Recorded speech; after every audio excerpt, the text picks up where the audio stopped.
Welcome back to Everyday Ordinary Life with Mark. So glad you made it today. These last few weeks we've been talking about ways that we connect with God and with our neighbor based on love Lord your God and love your neighbor. 2 weeks ago we talked about worship. What does it mean to worship? And last week we talked about prayer. How do we engage in a prayer life with our Creator that impacts our life in great ways? I'm going to talk today about another theme. In fact, we're going to talk about today and next week, so part 1 and part 2. So this will be part 1, and obviously I highly encourage you to hang on until next week and come back to part 2. This will be a good connection. Today we're going to be talking about community. I am right in the midst of a room in the midst of Rabbit Creek Huffman. Many years ago when we bought this building and remodeled it, the main theme, in addition to it being a place where Christ is exalted, is that it be a place of community. That is exactly where I am right now, a place of community. And we trust that to be here at the Huffman campus, at the Hillside campus. Everywhere we go, we are surrounded by community. Next week, we're going to talk about our community at large. How do we live our everyday, ordinary lives for Christ in the community at large? Now, today, I want to talk to you about your most close community, your closest community in your life, that being your family. How do you live your everyday, ordinary life in your closest community, which is your family? Now, if you're single, this can be your community of friends. If you're a single parent, this can be you and your children. If you're a married adult and just the two of you there, it's good as a couple. If you have multiple generations in the home, homes vary, but the common theme through all of them is that there's community. So I want to talk about all of these areas a little bit, not all of them actually, but a few of them. And I'm not going to be able to cover all the bases, if you will, of community, but this is going to get us started in the conversation. First thing we need to understand is that the home is a community.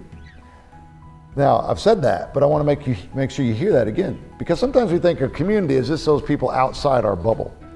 But our bubble, if you will, is also community. In fact, that is where we really need to foster the gift of community, and we need to sharpen the skills, because if we don't treat our family well, we are not going to treat the community well. And unfortunately, however, some people learn to treat the community well and neglect caring for their family. The two go hand in hand. So let's start with marriages. How does that work?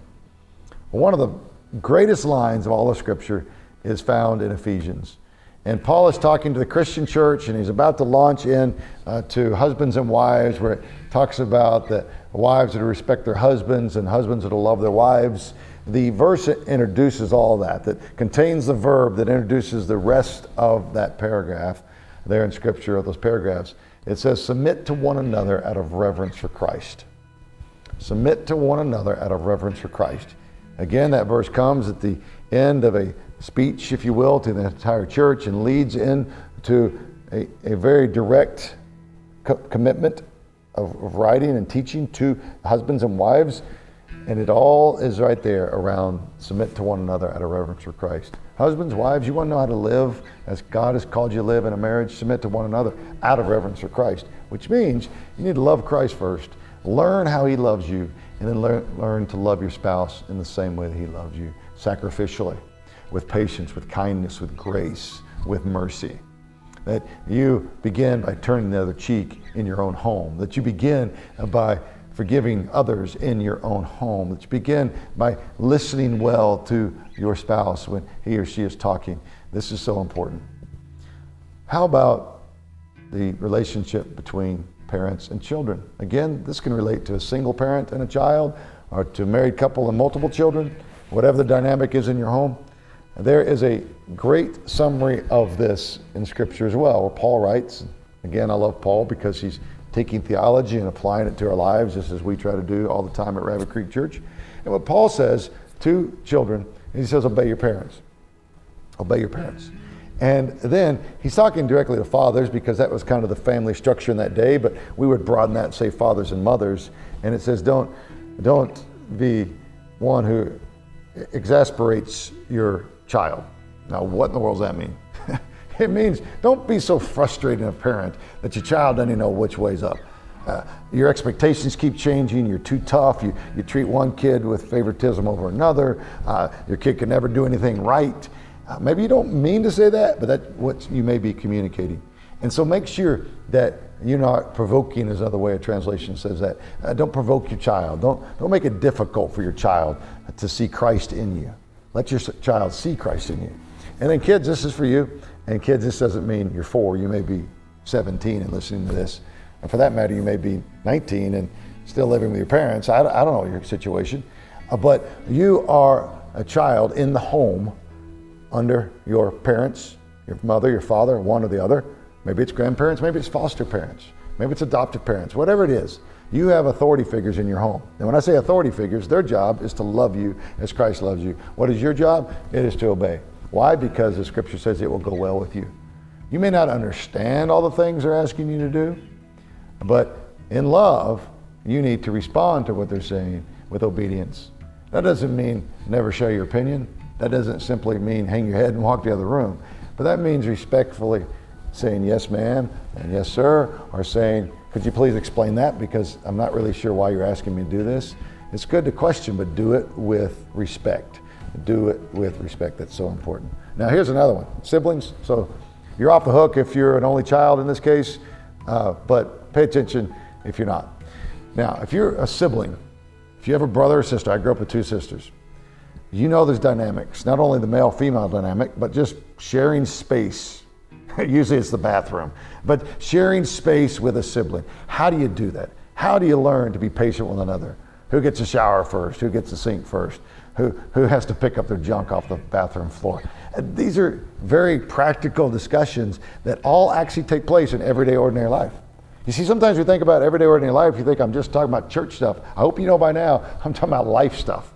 And so how you treat your brother and sister as you try to share a bathroom is going to impact directly your walk with Christ.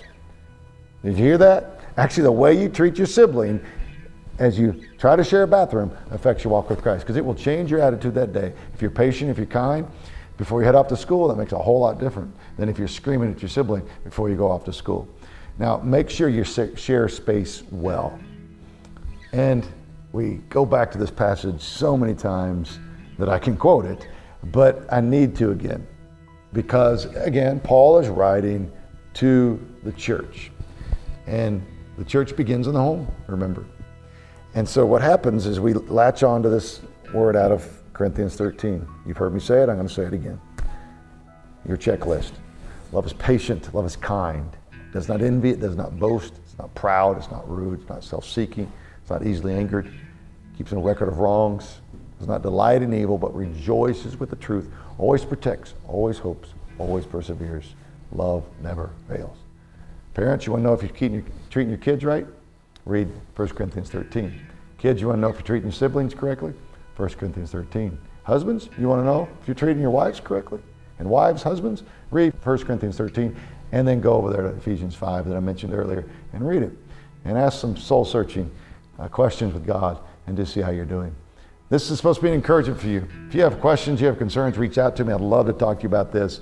In the meantime, get out there and treat your family with love and respect as you live your everyday ordinary life for Christ. Thanks for joining us, and we'll see you for part 2 next week.